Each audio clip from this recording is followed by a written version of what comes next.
ఈ కార్యక్రమము యేసు విడిపించుచున్నాడు పరిచర్యలు యొక్క సహకారులు మరియు ప్రార్థనా భాగస్వాములు మరియు శ్రేయోభిలాషుల ద్వారా సాధ్యమైనది.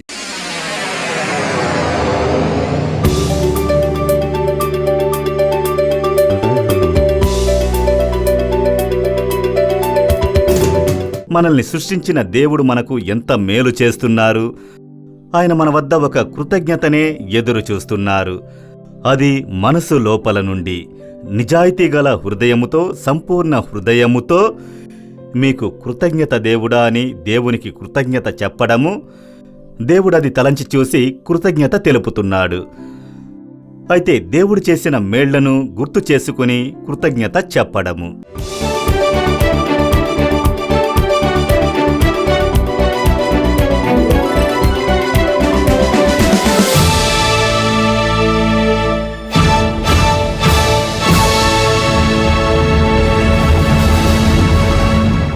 ప్రేమైన వాళ్లారా, మంచి మాత్రమే చేసే యేసుప్రభు తీపి నామంతో మీకు కృతజ్ఞతలు. ఈ ప్రోగ్రాం ద్వారా మిమ్మల్ని కలవడం సంతోషంగా ఉందండి. ఈ సంవత్సరంలో చివరి రోజుల్లోనే ప్రభు మనల్ని నమ్మకం దారిమీద నడిపించారు. ఇంతవరకు మనల్ని చూసుకున్న ప్రభు అయిన యేసుక్రీస్తుకి కృతజ్ఞతలు చెప్పి విశ్వాసంతో మనం ప్రవర్తించాలి. అప్పుడే ప్రభు మీ బాధల్ని తీరుస్తారు. మనకి మంచి చేసిన వాళ్ళని మనం ఎప్పుడూ మర్చిపోకూడదు. అప్పుడు యేసుప్రభు మిమ్మల్ని ఆశీర్వదించి గొప్ప స్థాయికి చేరుకునేలా చూసుకుంటారు. నమ్మకంతో ప్రోగ్రాంని చూస్తూనే ఉండండి. ఇప్పుడు సోదరుడు మోహన్ శ్రీ లాస్రస్ గారు దేవుని మెసేజ్ ఇచ్చి మీ ఆశీర్వాదం కోసం, మీ విడుదల కోసం స్పెషల్ ప్రేయర్ ఆయన చేయబోతున్నారు. 103వ కీర్తన మొదటి 2 వచనాలు. నా ప్రాణమా యెహోవాని సన్నుతించుము, నా అంతరంగమున ఉన్న సమస్తమా ఆయన పరిశుద్ధ నామమును సన్నుతించుము. నా ప్రాణమా యెహోవాని సన్నుతించుము, ఆయన చేసిన ఉపకారములలో దేనిని మరువకుము. చూడండి, ఆత్మను చూసి మాట్లాడుతున్నారు. దావీదు రాజుగారు తన ముసలి వయసులో ఈ కీర్తనలను రాసినట్టుగా చెప్పబడుతోంది. ఆయన వయసు మళ్ళిన చివరి కాలములో అప్పుడు ఆయన ఆలోచించి చూసుంటారు. దేవుడు మనల్ని నడిపించిన విధానము, 40 సంవత్సరాలు ఈ రాజ్యానికి నన్ను రాజుగా పాలింపజేశారు. నేను చిన్నవాడిగా ఉన్నప్పుడు గొర్రెలను కాచుకుంటూ కుటుంబీకులచే తృణీకరింపబడిన నన్ను దేవుడు ఎంచుకున్నారే, అది ఆలోచించి ఉంటారు. చిన్నపిల్లాడిగా గొర్రెల వెనకాల పరిగెడుతూ ఉండేవాణ్ణి. నా కుటుంబీకులు కూడా నన్ను ఒక వ్యక్తిగా భావించలేదు. ప్రవక్త వచ్చియున్నారు, ఇంట్లో వాళ్లందర్నీ పంపించాలి అని చెప్పి పంపినప్పుడు కూడా దావీదుని మాత్రం పిలవలేదు. పర్వాలేదులే, వాడు గొర్రెలు కాచుకొని వాడిక్కడికొచ్చి ఏం చేస్తాడు, వాడికొక మర్యాద కూడా లేదు, ఈ కుటుంబానికి చెందినవాడు అని కూడా ఆ కుటుంబానికి చెందినవారు వాడిని గౌరవించలేదు, చేర్చుకోలేదు. అలా తృణీకరించబడ్డ పరిస్థితిలో దేవుని యొక్క కనులు వాడిని చూశాయి. దావీదు రావాలి, వారిని తీసుకురాండి, ఆ విధంగా చెప్పారు. అందరిచే తృణీకరింపబడి కుటుంబీకుల చేత తృణీకరింపబడిన సమయము.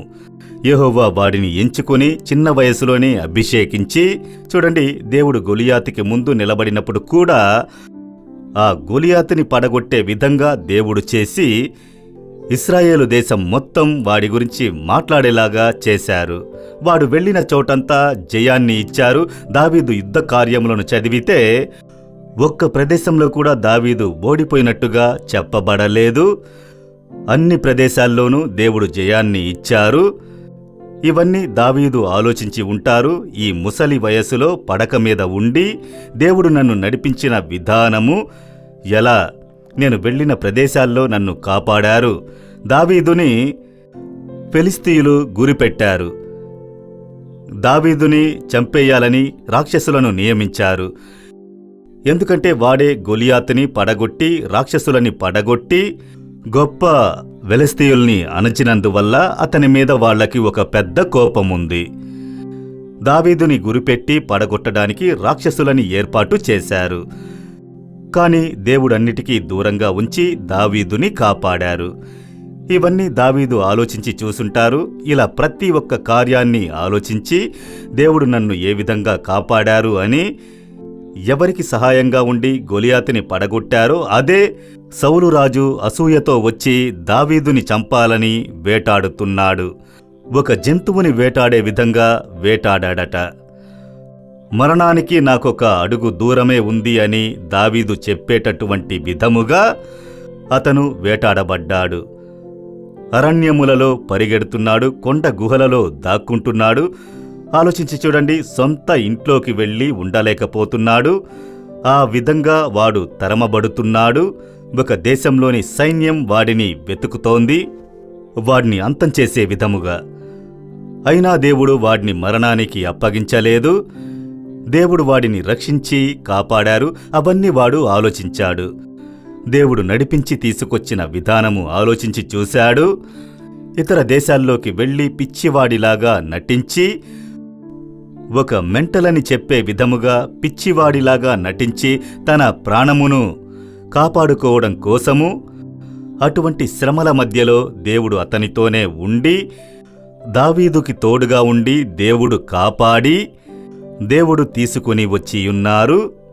మొదటి 7 సంవత్సరాలు ఆయనేమో హెబ్రోసులో ఒక గోత్రానికే రాజుగా ఉన్నాడు.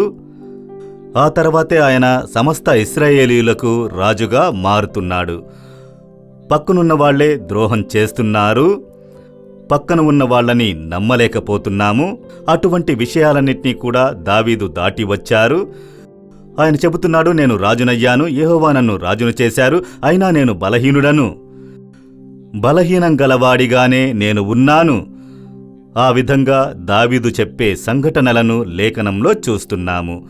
ఆ విధంగా అతను దాటి వచ్చిన మార్గము మధ్యలో పాపంలో పడి సమాధానాన్ని పోగొట్టుకొని, ఆ పోరాటము, అందులో పిల్లల్ని పోగొట్టుకొని అటువంటి బాధలన్నీ కూడా పడి వచ్చాడు.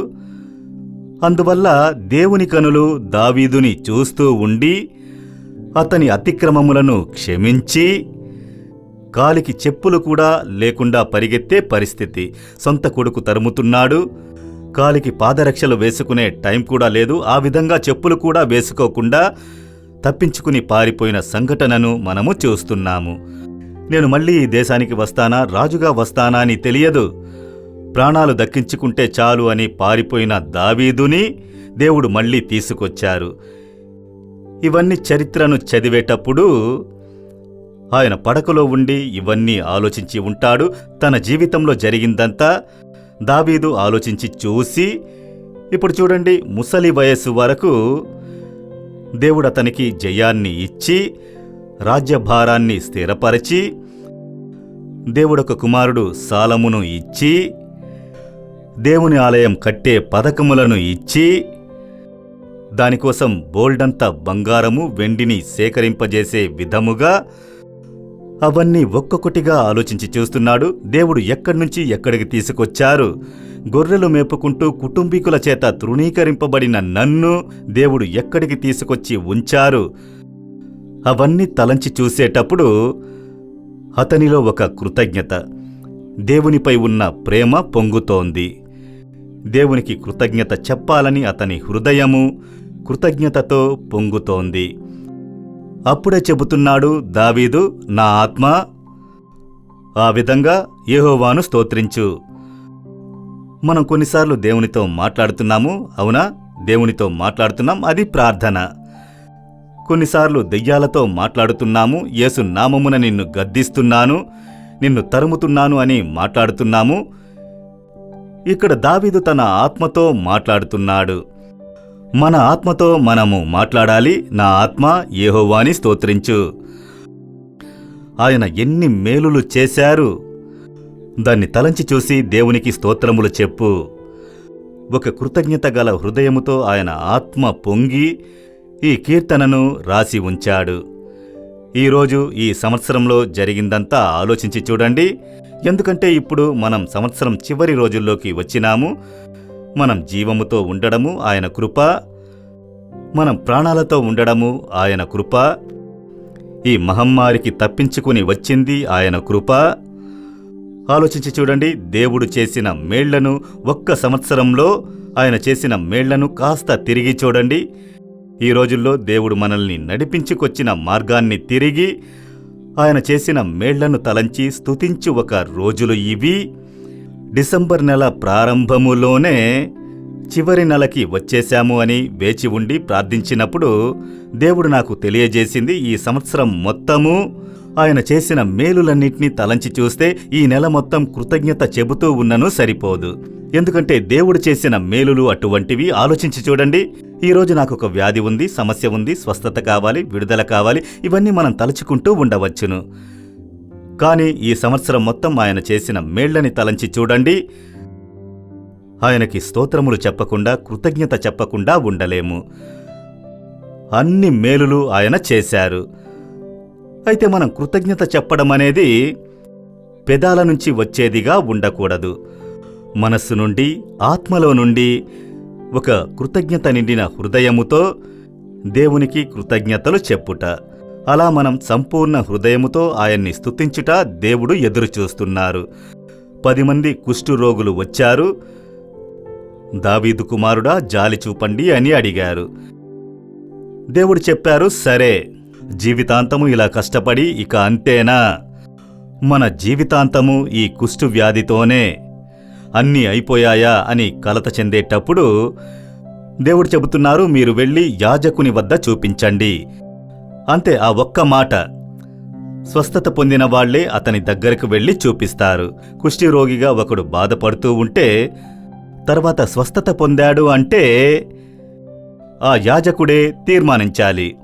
దేవాలయానికి వెళ్లి ఆ యాజకుడి వద్ద చూపించాలి, నేను కుష్ఠిరోగిగా ఉండేవాడిని, గుణమయ్యాను చూడండి అంటే వాడు చెక్ చేసి, అవును, నీకున్న కుష్ఠరోగం మొత్తము నయమైపోయినది, నువ్వు కానుక చెల్లించి ఇంటికి వెళ్ళిపోవచ్చు చెప్పిన తర్వాతే ఇంటికి వెళ్ళగలడు. సమాజంలోకి వెళ్ళగలడు, లేకపోతే సొంత ఇంటికి కూడా వెళ్ళలేడు. అయితే యాజకుడు దగ్గరకు వెళ్లి ఎవరు చూపించగలరు? స్వస్థత పొందిన వాళ్లే చూపించగలరు. ఇప్పుడు దేవుడు చెబుతున్నారు, కుష్ఠి వ్యాధి వచ్చిన వాళ్ళని చూసి మీరు వెళ్లి యాజకుని వద్ద చూపించండి. ఆ విధంగా చెప్పి పంపించారు. యేసు వాళ్ల మీద చెయ్యి ఉంచి గుణపరిచి పంపించలేదు. అందరూ రండి, లైన్లో నిలబడండి, మీ మీద చేయి పెడతాను, గుణపరుస్తాను అని చెప్పి గుణపరిచి పంపలేదు. దేవుడు చెబుతున్నారు, యాజకుని వద్దకు వెళ్లి చూపించండి అని అంటున్నారు. ఇప్పుడు వాళ్ళకు అర్థమైంది, యాజకుని వద్ద చూపించాలంటే స్వస్థత పొందితేనే చూపించగలము. అయితే యేసు మనకి స్వస్థతను ఇచ్చారు, కానీ ఇంకా ఈ వ్యాధి ఉంది, కుష్ఠి రోగము ఉంది. యాజకుని వద్దకు వెళ్ళమంటే వాళ్ళెవరూ వినిపించుకోలేదు. ఏంటి దేవుడా, స్వస్థతనివ్వండి, మేము యాజకుని వద్ద చూపిస్తాము. స్వస్థత లేకుండా మేము ఎలా యాజకుని వద్ద చూపిస్తామని ఒక్కరూ ప్రశ్న అడగలేదు. వాళ్ళు విశ్వసించారు. యేసు చెబితే అంతే. ఆయన చెప్పిన మాటను నమ్మి వాళ్ళు వెళుతున్నారు. వెళ్లే దారిలో వాళ్ళు స్వస్థత పొందారు. ఎవరైనా వీళ్లతో, ఏంటయ్యా ఇది, యాజకుడి దగ్గరికి వెళ్లి చూపించమన్నారు, మనల్ని స్వస్థత పరచలేదు, ఎలా వెళ్లి చూపించడము? ఈయన సర్లేరు, యేసు గురించి ఎవరెవరో ఏదేదో చెప్పారు, నేను నమ్మి వచ్చాను, పోండయ్యా అని అలా ఎవరైనా వెళ్ళుంటే ఆ వ్యాధితో వాడు కష్టపడుతూ ఉండేవాడు. కాని 10 మంది విశ్వాసముతో వెళుతున్నారు. సరే, యేసు చెబుతున్నారంటే ఏదో విషయం ఉంటుంది, రండి యాజకుని వద్దకు వెళదామని. వెళ్లే దారిలో స్వస్థత పొందారు. వ్యాధి పోయినది. ఎందుకంటే యేసు మాటకి వాళ్ళు లోబడ్డారు. విశ్వసించి వెళ్లారు, స్వస్థతను పొందారు. స్వస్థత పొందారు, కుష్ఠరోగము లేదు, అంతా సరైపోయింది, తాకి చూస్తున్నారు, అంతా చూస్తున్నారు, గుణమైంది. ఎంత పెద్ద అద్భుతము! అప్పుడందరూ చూస్తున్నారు, యాజకుడి దగ్గరకు వెళ్ళాలి, చూపించాలి. మన ఇంటికి వెళ్ళి ఎన్ని నెలలైంది, ఎన్ని సంవత్సరాలు అయిపోయినది. కుటుంబీకులందరూ చూసి ఈ కుష్ఠవ్యాధి వచ్చినందువల్ల మనల్ని ఊర్నుంచి తరిమివేశారు, ఇకపై వెళ్ళి మన బంధువుల్ని చూడాలి, ఇంటి వాళ్ళని చూడాలి, అలా అని చెప్పి దేవుని ఆలయానికి పరిగెడుతున్నారు, యాజకుని వద్దకు. ఒకే ఒక్కడు నిలబడి ఆలోచిస్తూ చూస్తున్నాడు, నేను స్వస్థత పొందాను, దీనికి ఎవరు కారణం? ఆ యేసు. నేను ఆయనకి ఏమి ఇచ్చాను? ఏమీ ఇవ్వలేదే, కాని ఆయన నాకు స్వస్థతనిచ్చారే, నా జీవితాన్నే మార్చేశారే. నా జీవితం అయిపోయింది అనుకున్నాను, ఇప్పుడు నా జీవితంలో ఒక కొత్త కార్యాన్ని దేవుడు చేశారు, ఒక కొత్త జీవితాన్ని ఇచ్చారు అని చెప్పి, ముందు యాజకుడు ముఖ్యము కాదు, నేను వెళ్ళి ఆయనకి కృతజ్ఞత తెలపాలి. వాడు తిరిగి వెళుతున్నాడు. ఎంత దూరం వచ్చి తిరిగి వెళ్ళాడో తెలియదు. ఒకవేళ కొంచెం దూరం, ఒక 100 అడుగులు లేదా 1 కిలోమీటరు, 2 కిలోమీటర్లు, ఎంతో తెలియదు. కాని వాడు తిరిగి వెళుతున్నాడు యేసును వెతికి. యేసు ఒకే చోట ఉండరు, ఆయన ప్రయాణం చేస్తూ ఉంటారు. ఆయన్ని వెతికి కనిపెట్టి వెళుతున్నాడు. వెళ్లి మోకాలు వేసి, దేవుడా అని ఆయనకి కృతజ్ఞత తెలుపుతున్నాడు. దేవుడికి థ్యాంక్స్ చెబుతున్నాడు. నా లైఫ్లో ఇంత పెద్ద అద్భుతము చేశారు, నాకు కొత్త జీవితాన్ని ఇచ్చారని కృతజ్ఞత తెలుపుతున్నాడు. అప్పుడు యేసు వాడిని చూశారు. వాడి గురించి యేసుకి సంతోషము. ఆయన ఒక ప్రశ్న అడుగుతున్నారు. స్వస్థత పొందిన వారు 10 మంది కదా, మిగతా 9 మంది ఎక్కడా? చూశారా? అయితే యేసు ఎదురు చూసేది ఏంటి? వీడు నాకు డబ్బులు ఇవ్వనక్కర్లేదు, బహుమతులు ఇవ్వనక్కర్లేదు, కృతజ్ఞతతో ఓ థ్యాంక్స్ చెప్పొచ్చు కదా. దేవుడు అదే ఎదురు చూశారు. నువ్వొక్కడివే కదా కృతజ్ఞత చెప్పడానికి వచ్చావు, మిగతా 9 మంది ఎక్కడా?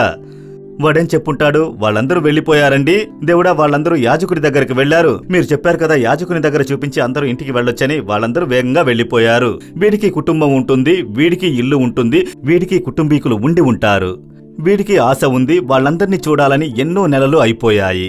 ఇంటి నుంచి బయట తరిమేయబడి, కాని వాడు కృతజ్ఞత గల హృదయముతో యేసు ముందు నిలబడి, మీకు థ్యాంక్స్ చెప్పడానికి వచ్చాను, కృతజ్ఞత చెప్పడానికి వచ్చాను. యేసు మనసు సంతోషపడింది. ఒకే ఒక్కడే వచ్చాడు నాకు కృతజ్ఞత చెప్పడానికి. 10 మందిని గుణపరిచాను, ఒక్కడే కృతజ్ఞత చెప్పడానికి వచ్చాడు, మిగిలిన 9 మంది ఎక్కడా? దేవుడు అడుగుతున్నారు. ఈరోజు మనలో ఎంతమంది దేవునికి కృతజ్ఞతలు తెలుపుతున్నాం? కృతజ్ఞత గల హృదయముతో. ఒక సమస్య పోయిన తర్వాత ఇంకో సమస్య మనకు జీవితాంతము సమస్యలు ఉంటూనే ఉంటాయి. ఈ సమస్యల్ని చూసి అద్భుతము చేసిన దేవుడిని, దేవుడు చేసిన అద్భుతములను మనం పెద్దగా తీసుకోకుండా మర్చిపోతున్నాము. ఎందుకంటే ఒక సమస్య తీరిపోతుంది, తర్వాత ఇంకో సమస్య వచ్చిన వెంటనే దానిమీదే దృష్టి పెడుతున్నాము. ఈ కార్యము సరి అవ్వడానికి దేవుడు అద్భుతము చేశారే, అది తలంచి మనము కృతజ్ఞత చెప్పడము మర్చిపోతున్నాము. దాని గురించి ఆలోచించండి, దాన్ని గుర్తు చేసుకోండి. దేవుడు చేసిన మేలు ఏమిటి? ఒకరోజు దేవుని దూతలను దేవుడు ఆకాశం నుండి భూమికి పంపించినారు. ఎవరెవరు ప్రార్థన చేస్తున్నారు ఆ ప్రార్థనా అవసరతలను తీసుకురండి, వారి ప్రార్థనలకు నేను బదులు ఇవ్వాలి, వెళ్ళండి అని దూతలు ఒక గుంపుని పంపించారు. వాళ్ళు ప్రపంచమంతా వెళ్లారు.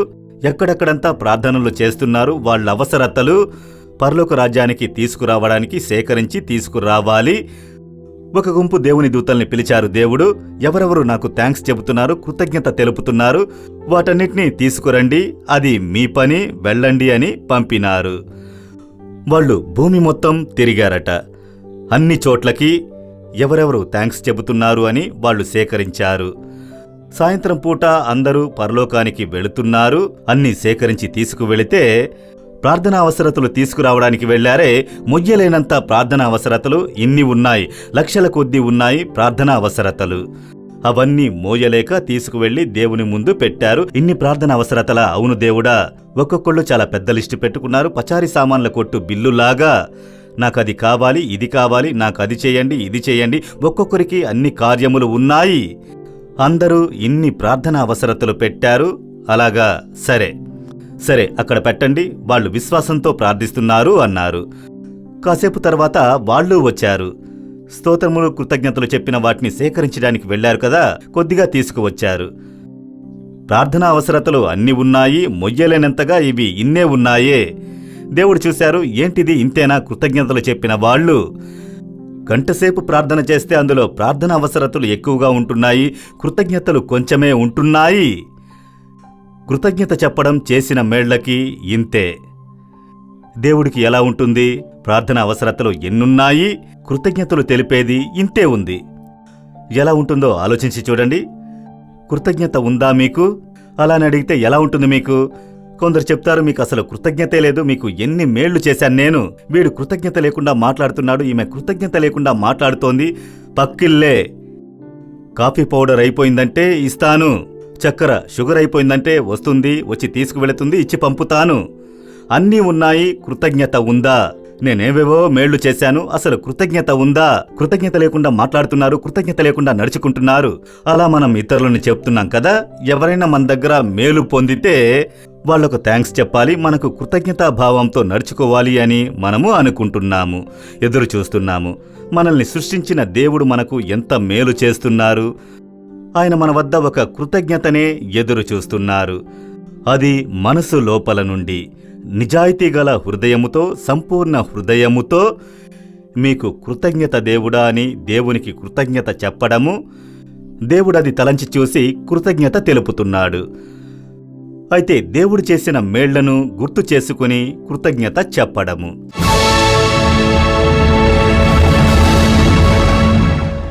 ప్రియమైన వారలారా, సంవత్సరం యొక్క చివరి దినములలోకి వచ్చాము కదా.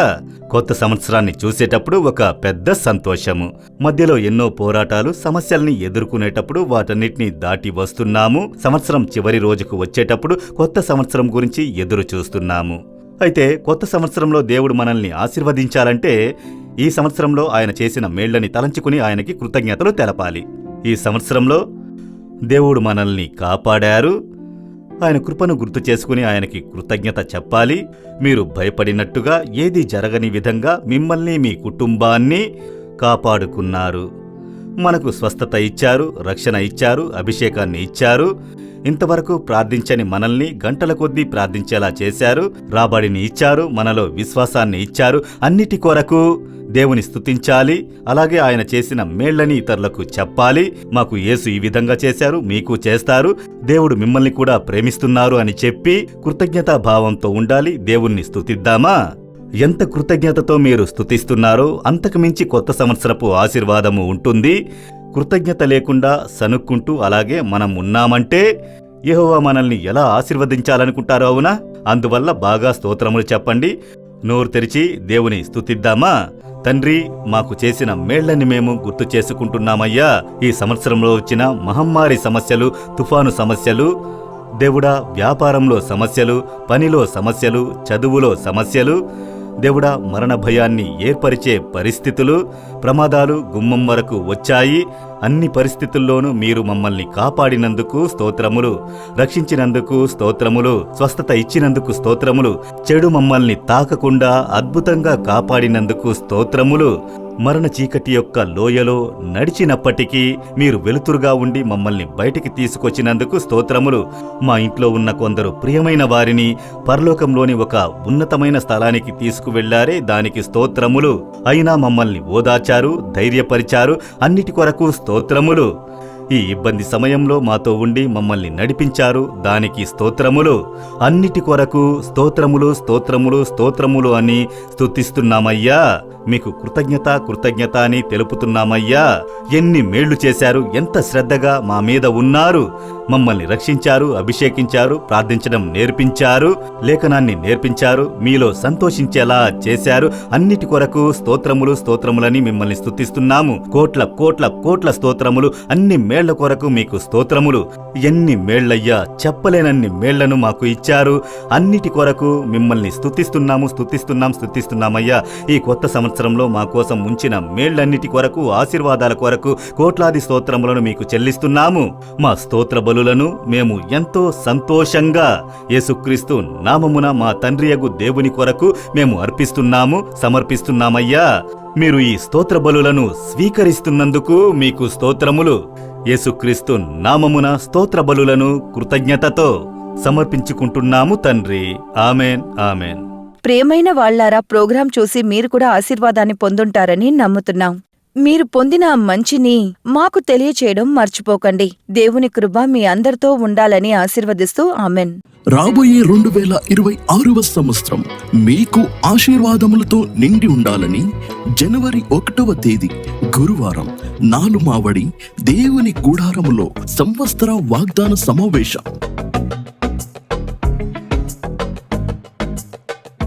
జరుగుతూ ఉంది. మధ్యాహ్నం 1 గంట నుండి సాయంత్రం 5 గంటల వరకు జరుగుతోంది. సహోదర మోహన్ సి లాజరస్ వారు వాగ్దాన సందేశాన్ని అందిస్తారు మరియు మీ ఆశీర్వాదాల కోసం ప్రత్యేక ప్రార్థన చేస్తారు. 2026వ సంవత్సరం మీకు అన్ని మంచి ఆరోగ్యం మరియు శ్రేయస్సుతో నిండిన సంవత్సరంగా ఉండాలని కోరుకుంటున్నాను. మీ కుటుంబంతో కలిసి నూతన సంవత్సర వాగ్దాన సమావేశంలో పాల్గొనండి. ఈ ప్రార్థన యొక్క మొత్తం కార్యక్రమం ఇంగ్లీష్, హిందీ, కన్నడ, తెలుగు భాషలలోకి అనువాదించబడుతుంది. పురుషులు మరియు మహిళలకు ప్రత్యేక వసతి సౌకర్యాలు అందుబాటులో ఉన్నాయి. సమావేశం తరువాత తిరిగి రావడానికి బస్ మరియు రైలు సౌకర్యాలను అన్ని ప్రాంతాలకు ఉపయోగించుకోండి. సంప్రదించండి 08035454545. ప్రియమైన వారలారా, బావున్నారా? మిమ్మల్ని నేను యేసు నామమున అభినందిస్తున్నాను. మీతో మాట్లాడడం నాకు సంతోషం. ఒక ముఖ్యమైన విషయాన్ని మీకు చెబుతున్నాను.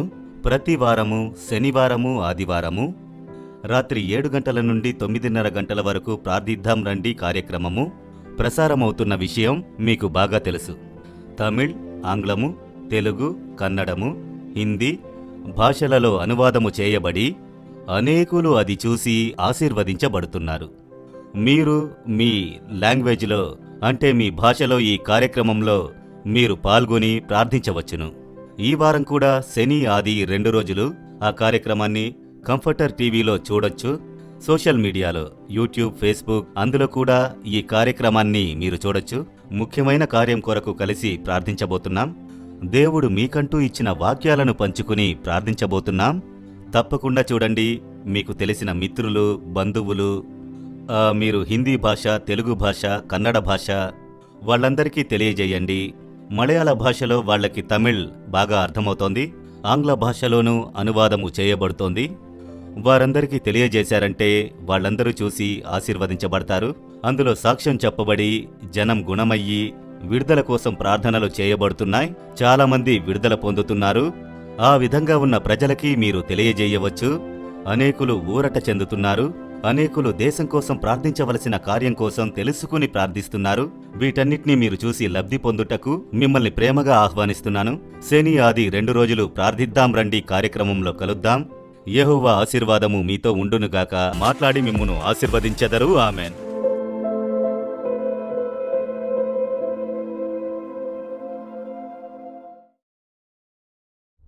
ప్రపంచ ఉజ్జీవ ప్రార్థనా కేంద్రం.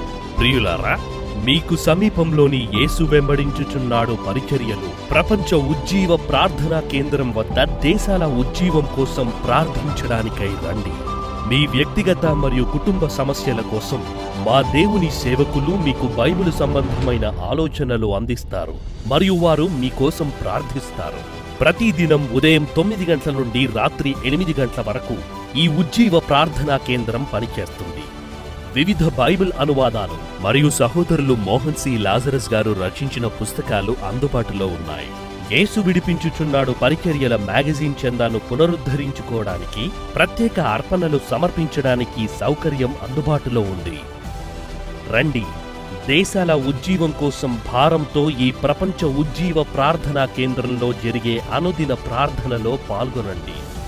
మరియు సహోదరులు మోహన్ సి లాజరస్ గారు మిమ్మల్ని ప్రేమతో ఆహ్వానిస్తున్నారు. మరిన్ని వివరాల కోసం సంప్రదించండి 046393533535. మరిన్ని వివరములు, ప్రార్థన అవసరతల కోసం సంప్రదించండి. యేసు విడిపించుచున్నాడు పరిచర్యలు, 4 మావడి, తూతుక్కుడి జిల్లా 628211. మా ఫోన్ నంబర్లు 9487734603,